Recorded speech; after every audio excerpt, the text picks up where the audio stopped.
Ipinahayag ng isang pari ang kanyang pag-alala sa patuloy na pagbaba ng bilang ng mga Pilipinong Katoliko na nagsisimba. Wala naman silang sakit. Tinamad na. Din kung anak mo yun, malamang mauuna ka pa mamamatay tao. Sa totoo lang, sa sobrang gigil mo. Diba? Yun, walang mabuting epekto ang droga. The alpha in our family, it's not me. I'll tell you to the truth. It's not me. It's Inday. Inday is the one commanding. She's the one dominating the family. Patayari kayo. Nagets nyo na? Diba? Nagets nyo? Kung anong... What's up mga kayon? Welcome back pa rin syempre dito lang sa Joe Malone TV para sa issue ng bayan ating pag-usapan. Hit it! Di kami natatakot sa katotohanan. Isa magandang umaga, hapon o gabi sa inyo lahat. Martes, Pet 24. Joe Malone TV, issue ng bayan ating pag-usapan. Walang kinakampihan, sumasalamin sa katotohanan lamang para sa mamamayan. Totoong laban, hindi puro drama, di rin chismisan. Lahat ng tanong may klarong kasagutan. Kasama ka rito sa diskusyon, boses mo may halaga sa solusyon. Laging alerto, mapagmatsyag, truth ang hanap, di kami natitinag. Walang palusot, walang dayaan, tunay ang serbisyo, diretsong usapan. Mega love shoutout sa lahat. Cortez, Pep 24, konting kembot na lang, March na. Pasok mga suki. Walang kinakampihan, sumasalamin sa katotohanan lamang para sa mamamayan. Totoo ang laban. Sige na, pasok na mga suki dito. Pagtatalakayan natin ang issue ng bayan, ating pag-usapan, Joe Malone TV. Katotohanan para sa bayan. Yeah, baby! Woo! Woo! Mega love shoutout sa lahat ng viewers natin abroad ka man o nandirito, nagtitiis sa Pilipinas, Luzon, Visayas, Mindanao. Attendance check muna tayo dyan sa Comsec, mga kayon! Maraming salamat sa pagtutok, pagkikinig dito sa Joe Malone TV. Marami tayong pag-uusapan dito. Bagamat I'm sure napanood nyo na yung kahapon, yung sa ICC, meron tayong konting talakayan dito at meron tayong kinuwang mga ibang video na pag-uusapan natin na mainit dito sa Pilipinas. Kaya stay tuned lang kayo dyan. Paki-double check naman mga kayo kung nakasubscribe ka na. Kung hindi pa naman, paki-subscribe at paki-click yung bell icon. Ipakita natin sa mga hinayupak na yan kung anong merong suporta ang DDS, ang mga Duterte diehard supporters. Ipakita natin mga kayon. Sa description box ko, dyan sa baba, pakiclick yung mga link ng YouTube. Yan yung mga backup channel natin. Paki-subscribe at pakiclick yung bell icon. Kailangan natin ng backup pag ikaw ay Duterte supporters. Dahil may pera sila pang mass report sa atin. Wala eh. Hindi nila kayang lumaban ng patas. Hindi nila kayang lumaban ng galing sa galing. Kaya ang gagawin nila, pe-personalin ka nila. Ida-down yung pages mo, yung channel mo. Lahat, tatrabahuhin nila yan. Siyempre, yung mga social media, may robot yan, autobot yan. Pag maraming nagre-report, ang thinking lang yan, puta, may masamang ginagawa to. Kahit na binayaran lang para i-report yung channel. Gets nyo? Kasi tayo human being eh. Tayo, mas matalino tayo kaysa sa robot. Yung robot, may program lang yan na sineset yan. O pag marami nag-report dito, i-take down nyo na kaagad. Magtaka na kayo kasi marami nagre-report. Ang hindi nila na ituro sa robot, na teka lang, tignan muna natin kung valid yung nire-report na itong mga to. Bakit ang dami? Diba? Tao lang nakakagawa nun. Diba? Baka mamaya meron lang nagbayad para i-mass report. Yun yung nangyayari sa mga bawat Duterte supporter, vlogger, content creator. Nire-report yung channel namin. Ipakita natin mga kayon kung anong merong suporta ang DDS. Sa description box, may mga link dyan na mga backup channel natin. Kung mahilig ka sa food vlog, Tito ng ina mo, Tito Jom, andya dyan. Kung mahilig ka sa podcast, anything under the sun na usapin, kung ikaw bumibiyahe, gusto mo lang magkinig sa Spotify ko, When Tito Talks, pag-usapan natin. Kung mahilig ka o taga-dati kang taga Maynila, mahilig ka sa clearing operation sa paglilinis, meron tayong mga channel dyan. Lahat dyan na-uploadan natin, mga kayon. Siyempre!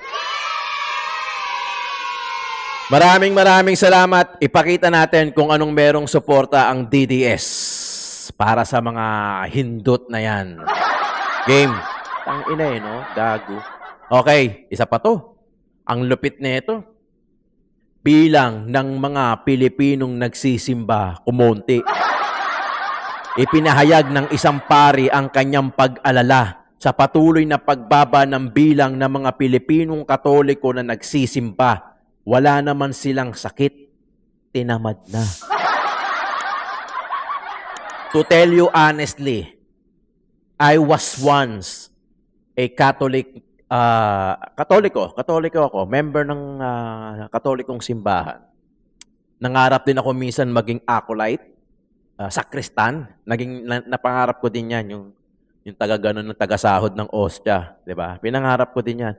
Nag-aral ako sa Catholic school, sa Tondo, Holy Child Catholic School. Every first Friday may mass. Every Friday, short time.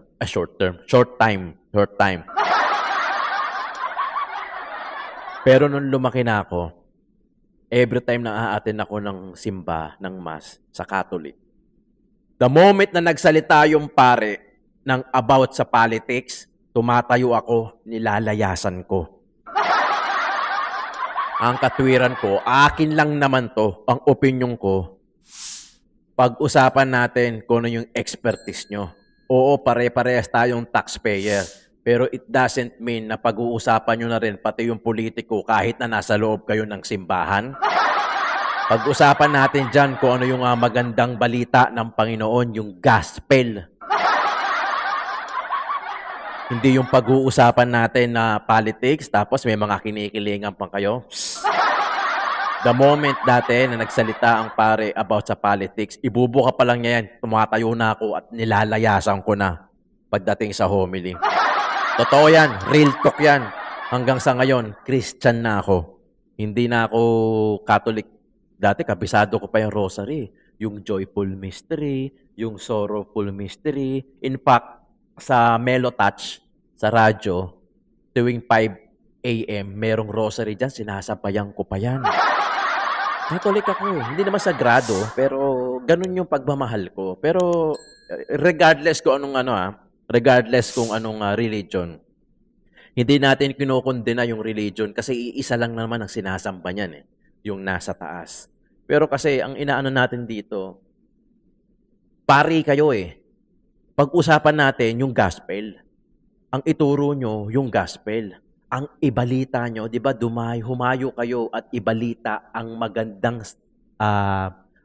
balita ng Panginoon. Di ba yan yung sinasabi nyo sa dulo?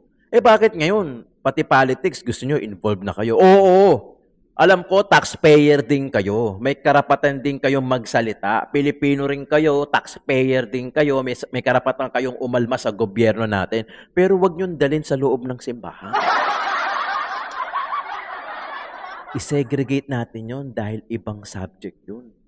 Dapat objective pa rin tayo. Ikalat ang mabuting salita ng Panginoon. Opinyon ko to Wala akong ano sa inyo. Wala akong problema kung anong religion natin. May kanya-kanya tayo. Free will natin yon.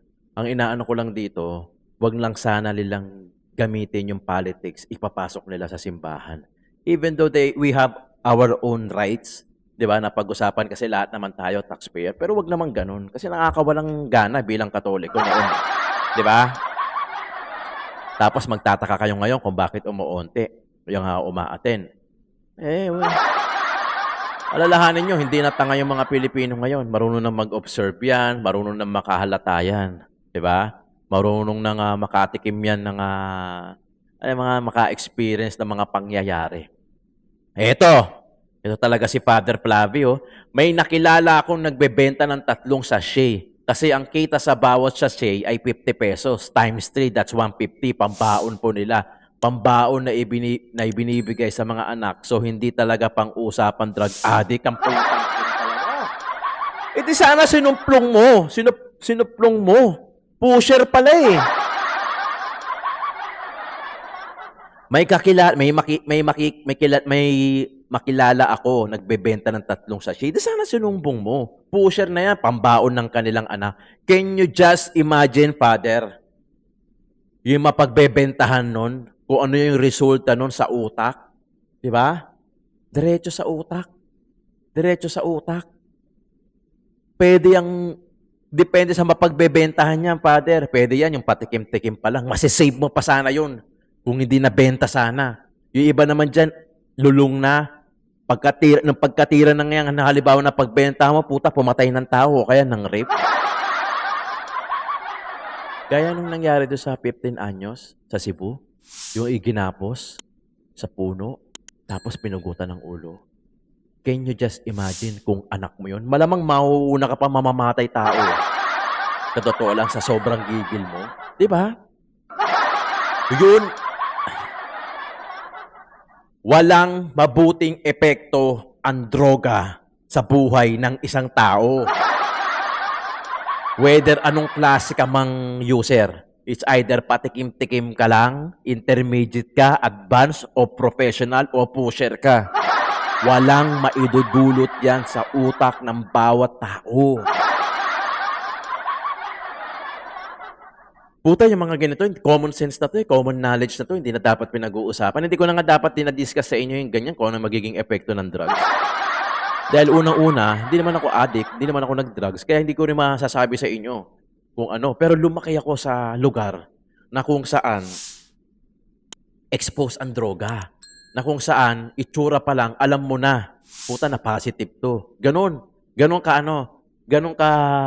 lugar namin. Talagang makikita mo pa lang, itsura pa lang, alam mo na, ay, kababatak lang nito. Ay, makukuha to. Sa totoo totoo, hindi sa pagiging judgmental. Sa sobrang kabisado na namin, yung mga itsurahan, impormahan, yung galawan, malalaman mo na kagad, ay, putya, kukuha to. O kaya, kakagamit lang nito.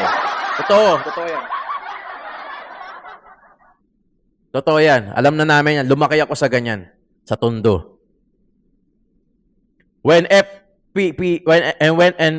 PRRD said, handa kayo sa anak ko na babae. She's the true alpha in our family. Patay. Ina. The alpha in our family, it's not me. I'll tell you to the truth. It's not me. It's Inday. Inday is the one commanding. She's the one dominating the family. Patay, yari kayo. Nagets nyo na? Diba? Nagets nyo? Kung anong meron ang mga Duterte, bakit ganyan na lang ang takot nila? Ganyan na lang ang pagsusumikap nila na wag mapatakbo si BP Inday Sara. Given the fact, kahit na mapatalsik si BP Inday Sara, may 2 kapatid pa yan na lalaki. Ang tatapang nila, no? Logic, mga kayo na, logic. Sana maiisip nyo to, lalo-lalo na yung mga hindi ko viewers talaga. Sana maiisip nyo, kung talagang ang isang politiko, seryoso, sincere, ang puso nila sa taong bayan, mangingialam sila sa flood control issue.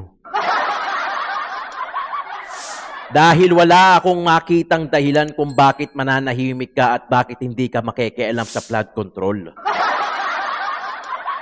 Balikan natin yung flood control. Kasuhan natin yung mga dapat kasuhan dahil bilyon at trilyon yung nawalang pera dyan. Bakit wala iilan lang ang mga nasa congressmen, nasa mga senado ang tumayo para halongkatin ang flood control issue? Kaya saludo ako dito sa dalawa kay Kiko Barsaga, sa kay dapat pangalan nito? Lebiste. Meron pang iba, syempre meron. Pero silang dalawa talaga yung parang talagang tumayo na kahit masuspindi, kahit magkaroon ng threat yung buhay nila, madama yung pamilya nila, pero ganun na lang yung kanilang pagtayo dahil sa flood control na yan? Aside from them, sino pa? Wala. Wala. Ang tanong ko, kung ang interest mo nasa taong bayan, kung ang paki mo nasa taong bayan, bakit hindi ka makikialam sa issue ng flood control? Dahil wala ako makitang dahilan. Dahil ano? Sa Senado ganun din naman eh. Dahil ano? Ano ang dahilan? Can you just enlighten us kung ano yung dahilan bakit ayaw nyo mangialam sa flood control? Kasi hindi namin alam eh. Hindi namin alam na natatakot ba kayo? Umiiwas ba kayo? Ayaw nyo bang madamay? Let us know.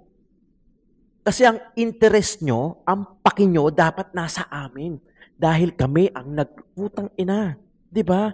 Sobrang basic na itong pinapaliwanag ko eh.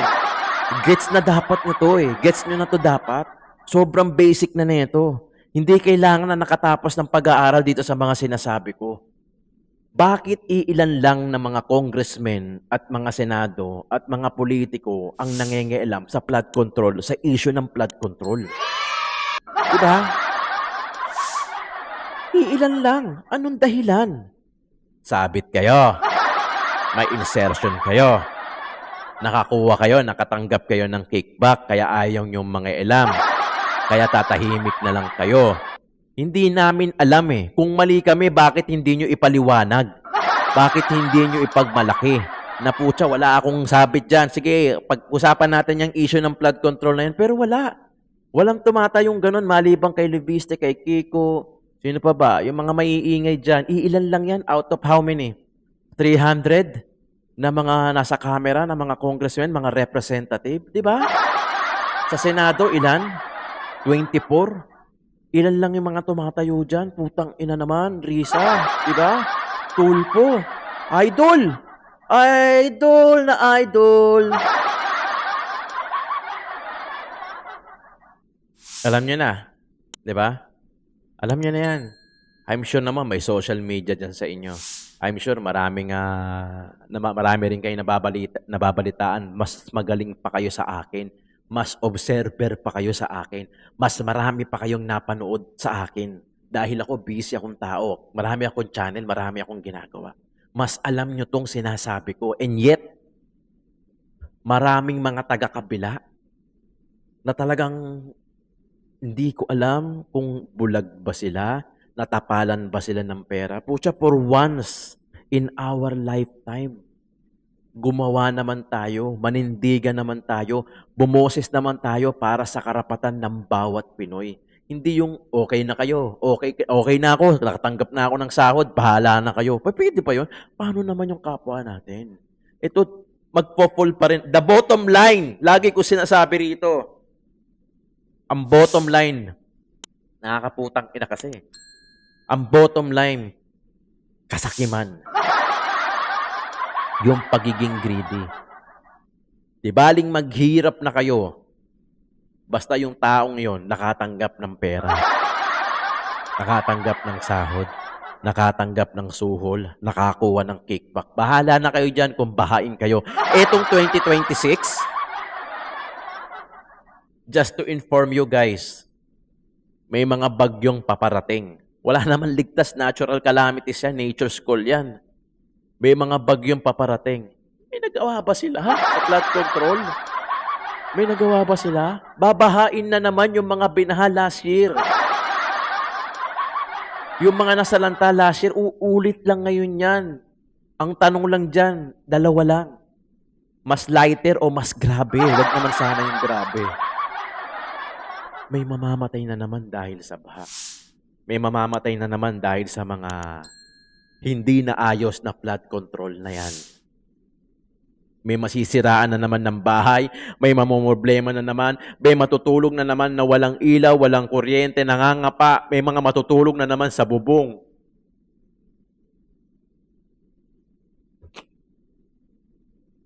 Marami na namang Pinoy ang kawawa nang dahil sa kasakiman ng isang politiko na kumubra, nakatanggap ng kickback na imbis na yung pera na galing din mismo sa taong bayan, ilalagay nila sa proyekto na kung saan lilimitahan sana yung mga calamities, yung mga pwedeng gawin ng baha ng ulan nang dahil sa kasakiman ng isang politiko. Hindi ko sinasabi, hindi ko hinihiling na maging perpekto ang gobyerno ng Pilipinas. 2026 na, hindi naman mangyayari yan eh. Huwag na kayong maniwala. Huwag na kayong maniwala na magiging perpekto pa yung gobyerno ng Pilipinas. Puta, wala namang ganun. Kahit naman kayo nasa abroad eh. Maganda na yung gobyerno nyo dyan eh. Pero may susumbat pa rin kayo, di ba? Aminin nyo, di ba? Totoo. I'm sorry, yung mga viewers ko dito, solid to eh. Minsan nagsasalita ako pero hindi kayo yon, okay? Kabila yun kasi sobrang inis na ako. Sobrang yung wave ng information na pumapasok sa utak namin mga content vlogger talagang ang dami. To the point na kitang-kita namin yung kabalustugan. I'm sure ganun din naman kayo. Kitang-kita nyo kung paano tayong gaguhin and yet ginagago pa rin tayo. They continuously making us fool. Yung panggagago nila sa atin tuloy-tuloy lang. Yung flood control wala na. Alam mo kung ano masakit dito? Ngayong taon, uulan ulit eh. May bagyo ulit na mga papasok. May nagawa ba? Sabihin na natin na meron. How many %? Yung mga binaha noon, sigurado ba sila na ginawa na nila ngayon yan? Para sa susunod, para ngayong taon na to, malimitahan, maproteksyonan yung mga lugar na dating binaha last year. Di ba? Ang iniisip lang nila yung sarili nila eh. Alam mo, maging grateful lang tayo. Hindi ka magiging sakim. Maging grateful ka lang, iisipin mo yung kapakanan ng tao. Magkakaroon ka ng malasakit. You know why? Kasi hindi ka maghahangad ng marami para sa sarili mo eh. Di ba? Hindi ka maghahangad ng marami ng para sa sarili mo lang. Bagkos, maghahangad ka ng marami para ibigay pa sa tao. Nakakapunyeta talaga yung nangyayari. Sobrang wala.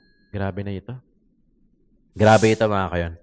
May video ko, tinan mo, dami kong hinanda para sa inyo. Sa sobrang dami kong gustong sabihin, hindi magkasya yung oras natin. Si Mayor former President Duterte. Naku, gustong-gusto ko kasi siya dahil totoo siya eh. Mm-mm. Sorry, can I Yeah, elaborate? go ahead. You know, when I was fighting the water, nobody was listening to me. I was not a Duterte. I did not vote for Duterte. Okay. Cory Aquino baby ako eh. Product ako ni Tita Cory. So, nung iniimbestigahan ko yung tubig, I really submitted it to former President Noynoy Aquino. Pero no one was listening to me kasi nandun si Secretary Singson tsaka si Secretary Almendras. Parehong Manila Water, Maynila yan. So, naka-cordon ako. Hindi ako napapakinggan. When President Digong sat, I don't know him. I never know him. I just submitted all the investigation. And then I was given a chance to present to Secretary Panelo. Discuss ko lang isa-isa. And then lagi lang ako nagpapadala. And then siya lang yung only president who acted. And then talagang sinabihan yung Manila Water in Maynila. Ano kayo, nasisiraan ba kayo ng ulo? Ba't ko babayaran yung arbitration ruling sa Singapore? I remember that. Tapos Yeah. pinaluhod niya yung dalawa para tumino. Lahat ng sinasabi ko, nangyari. Public utility company na sila ngayon. Pinagtatawanan na ako, Carlo, a decade bago na-solve to. It only took the president, Digong, para mapakinggan yung matagal ko ng investigasyon sa tubig. Kaya, doon makikita mo yung, kahit di kanya kilala, walang palakasan, facts lang. Di ba? Natatandaan niyo yun? Yung pinagbayad ni Tatay Digong. Di ba? Yung si Tatay Digong sa totoo lang, siya lang talaga yung may malasakit. Kung tutuusin niya, pwede niya nang ilaglag. Si Tatay Digong ba yung sa EJK? Siya ba pumatay? Kung tutuusin, pwede niya nang ilaglag yung mga ano eh. Di ba? Yung mga alam niya eh. Pero si Tatay Digong bit-bit yung biag balls hanggang dahig, hanggang sa Netherlands, bit-bit niya. Di baling mamatay na siya doon, wag naman sana. At least alam natin kung sino yung totoo. Ito lang red flag eh. Biriin mo si Tatay Digong lang, alam nyo to eh, ang pumayag na mailibing si Ferdinand Marcos Sr. sa libingan ng bayani for how many decades? Tapos ganun lang din yung gagawin. Tapos sasabihin nila wala silang connection sa ICC. Tapos sinabi ni Auntie Claire na meron. Anong klase yan? 'Di ba? Doon pa lang red flag na 'yun eh. 'Di ba? Wala. Talagang ganito sila lumaro. Dirty. Ang dirty nyo. 'Di ba? Ganito sila lumaro. Hindi sa galingan, kundi sa personalan. Kumbaga sa basketball, bantayan mo ako ng galing sa galing. 'Di ba? Magaling ka, 'di ba? Magaling kayo, 'di ba? O bantayan niyo si Sara Duterte ng galing sa galing ng walang dayaan. Nang walang sabihin, sige, may total, mauuwi naman lagi sa personalan eh. Na walang balyahan, ng galing lang sa galing lang. Kung talagang believe kayo sa sarili ninyo, kayo, di ba? Yung mga gustong tumakbo, yung mga ngayon pa lang pinag-uusapan ng 2028 na eleksyon, kung talagang magaling kayo at believe kayo sa sarili nyo, labanan nyo si VP Inday Sara Duterte ng galing sa galing, walang halong daya, patas na labanan. Tingnan natin kung sino ang nanalo. Kahit kayo, alam nyo eh. Kahit kayo, alam nyo. Puta, walang naaawa sa Pilipino. Kung hindi, kundi Duterte lang. Walang may malasakit eh. Grabe. Iilan lang. Alam nyo, sana tama yung kutob ko. Kasi meron ako nakitang post na ang napipili at napipisil na BP ni BP Inday Sara na maging BP niya sa 2028. RM yung initial. Puta, ayoko magsalita pero sana. Talagang ikakandidato ko to sa 2028. 2027 pa lang lalabas na ako. Mga kayo, paki-like and share etong video natin dahil may pinag-iipunan akong sasakyan. Maliit lang, yung mga hatchback lang ngayon kasi yung asawa ko hindi makapag-drive ng manual. Manual lang yung sasakyan namin. Mas marunong siya sa matic. Puro pataas-taas kasi rito. Siya dapat ang maghahatid sa school. Ako kasi naghahatid kasi ako driver eh. Parang kung magkakaroon ako ng matic na maliit na sasakyan, siya na pagdadriving ko, makakaluwas ako, makakalabas ako. Makakapag-interview ako, makakapagsagawa ako ng mga survey na yan. Kaya tulungan nyo akong i-like at i-share yung video natin para sa algorithm, mapansin ni YouTube ulit yung mga video natin at ma-recommend lahat sa mga, alam ko marami tayo eh. Kaso iilan lang talaga yung nandito sa akin. Di ba?